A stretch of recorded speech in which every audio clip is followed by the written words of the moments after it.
Mecca കിട്ടുന്ന tube കൊണ്ടുവരണം. ഞാൻ പറഞ്ഞു മോളെന്റെ ട്യൂബ് എന്തിനാ, ഇവിടെ നല്ല ലൈറ്റ് ഉണ്ടല്ലോ. അല്ല ആ ട്യൂബല്ല, മൈലാഞ്ചി ട്യൂബാണ്. അത് തൽക്കാലം ഞാൻ കൊണ്ടുവരില്ല.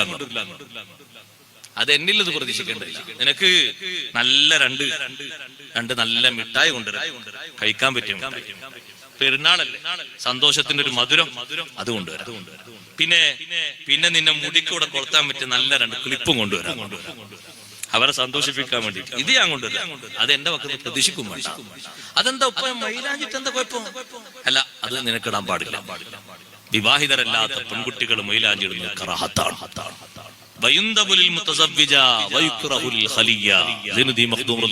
പഠിപ്പിച്ചു.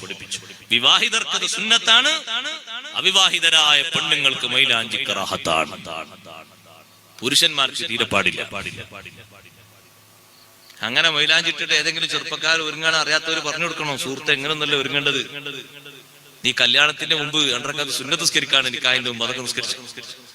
എന്നിട്ട് നല്ല തുണിയും കുപ്പായൊക്കെ ധരിച്ച് സുന്നത്താര് കുളിച്ച് അത്രയൊക്കെ പൂശി കളയേണ്ട കുറച്ച് രോമങ്ങളൊക്കെ ഉണ്ട് ശരീരത്തിൽ, അതൊക്കെ കളഞ്ഞ് വൃത്തിയായി, അതൊക്കെ ഒന്ന് വൃത്തിയാക്കിയിട്ട് വെട്ടിക്കളഞ്ഞ് വൃത്തിയാക്കി റെഡിയാക്കിയിട്ട് അങ്ങനെ നല്ല ഭംഗിയായി നല്ല രൂപത്തിൽ ഒരുങ്ങുക.